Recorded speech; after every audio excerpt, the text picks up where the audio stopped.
dešava napred. Evo, većim dijelom puta je neka magla, ovi ljudi ovdje spavaju. Neka kisi, bježi od kamiona. Da vidite kako ja viđenje imam. Imam još 3 km do prelaza. Ovako, znači, pravo ludilo.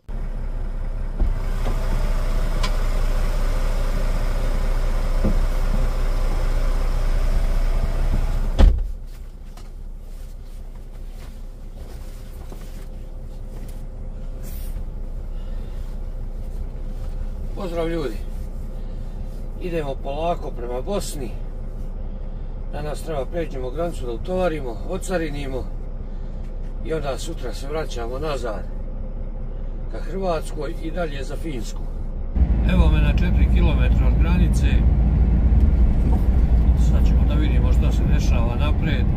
Sad sam prošao ovdje gdje je skretanje za novi granični prelaz koji treba da bude otvoren za 3-4 dana, ali eto ja nemam sreće, pa idem na stari granični prelaz ovdje na Gradišci.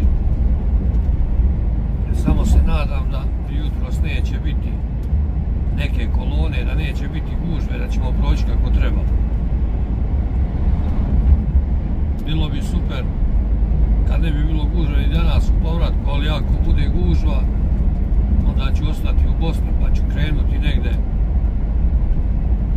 rano sutra da bih izbjegao tu veliku gužvu.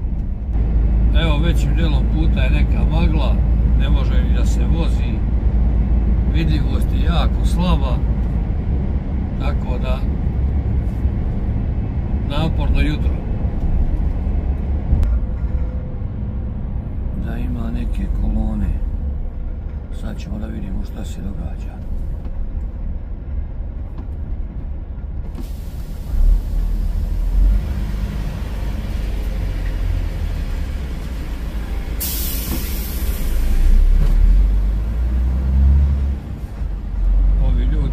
Spavaju. Sad mi je kolega mahnuo da idem, da prolazim. Znači, jutros nije strašno, dobro je. Evo, ima jedan kamion ovdje ispred. Ušao sam u terminal na hrvatskoj strani. Ovdje ima možda 20 kamiona ispred mene. Ali ovo je super, kako sam mislio da ću proći, ovo je baš super. Nema gužve, nema ništa. Maltene bio sam drugi kamion da uđem na vagu. Tako da kako sam se nadao, ekstra sam prošao. Sa carinom smo završili. Ostaje još da prođemo hrvatsku policiju. I onda idemo na bosansku stranu. Ovo je super stvarno kako sam se ja nadao. Evo, stigli smo na bosansku stranu, da provjerim samo CEMT prije nego što odem na kontrolu. To je sve kako treba, nema gužve, super je i sve ide poprilično brzo. Tako da jako ću brzo doći na utovar.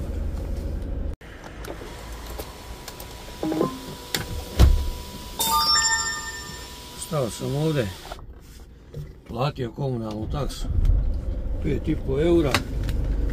Sad idemo pravac Banja Luka. Polako se vozim ka Banja Luci, još 18 km do utovara. Evo, ovo je pravi autoput, nema gužve, nema nigde nikoga.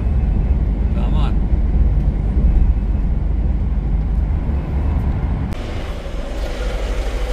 Dobro jutro.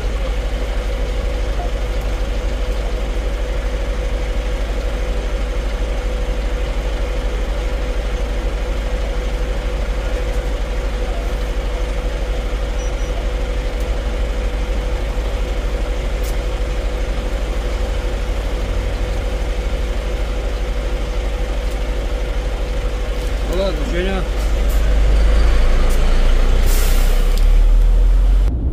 Imamo još 15 km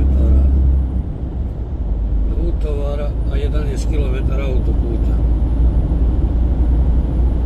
Sad će to brzo. Evo sad ovamo treba da skrenemo prema utovaru, to je ovaj put prema Prijedoru. Ali ovdje katastrofa, gužva.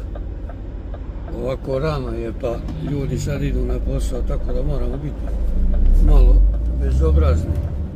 Ovako da uletimo. Evo stižem polako pre firmu utovara. Sad ne znam gdje je ovdje ulaz. Ali ja ću ovako malo da prođem. Pa ću tu i da stanem. Kako sam mislio, trebao sam da idem još naprijed. Pa s neke druge strane da uđem u firmu. Kaže, tamo je prijavnica za kamione. A šta ću bolje da pitam, nego da sam otišao tamo, a ono nije tamo. Ovako sam sad 100% siguran. Evo ga ovdje neki cuko koji nas usmjerava gdje trebamo ići. Kaki si, bježi od kamiona, Bog te. Sad ćemo stati ovdje. Što ćemo mi verovatno ovdje ući. Da se javim nekome prije nego što uđemo unutra. Evo bio sam ovamo u kancelariji. Rekoše mi da stanem ovdje i da sačekam kao sad će to biti. Nadam se da će biti brzo. Čeka, kaže, neko će doći po mene. Unutra su jako fini, jako ljubazni. Svaka čast, niko nije odjutrus. Jes malo rano, ali niko nije nadrndan, niko nije, kako da kažem, lud rano jutros, nego svi onako normalni. A boga mi cuko laje, hoće još mesa. A nemam više cuko, nemam. Da vidite kako ja viđenje imam ovdje u Banja Luci, ma ne može mi ništa fakt, gledaj ga. Nahranio sam ga i sad gle, ali on bi još. On bio dok ne pukne, gle. A i doveo me ovdje, morao sam da mu zahvalim. Jel' tako, Đukelo? Oj, šta je? Šta je bilo?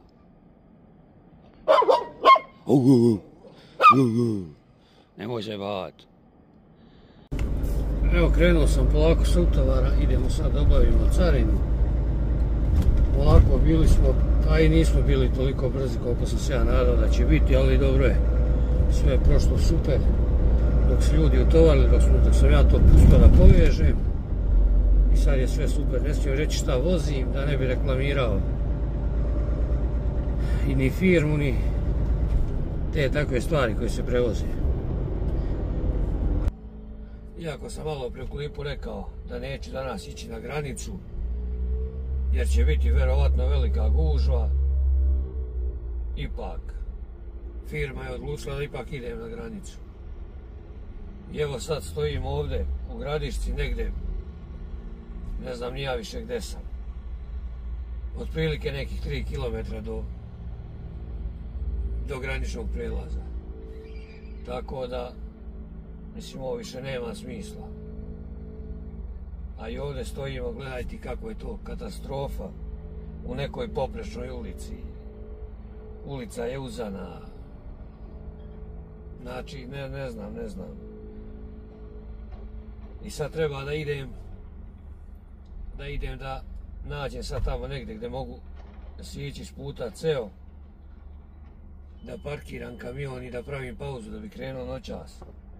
Ali šta, kako, da li ću moći, da li ću šta, pojma nemam. Znači ovo je katastrofa. Evo da vidite gdje je kolona. I znači gdje se nalazimo, vidite kako je to sve fino. Super. I onda imamo još 3 km do prelaza. Znači katastrofa. Ali dobro, kaže da otvaraju sad ovaj prelaz na 2 dana novi, gore na autoputem, što je na autoputu. Tako da se nadam da će to biti nešto bolje, da će to biti kako treba, jer ovo nema smisla. Evo, zavese su navučene. Za danas je dosta. Ovako, znači, pravo ludilo. Pa, noćas nastaviti svu ovu zajebancu, vidjet ćemo kako će biti. Ali ovo je katastrofa, sad mi čovjek priča, kaže, na hrvatskoj strani na sat vremena prolazi samo 5 kamiona. Znači, katastrofa. A ovdje ima još možda 2 km i 800, 2 km i 700. Tako da ne znam šta će biti.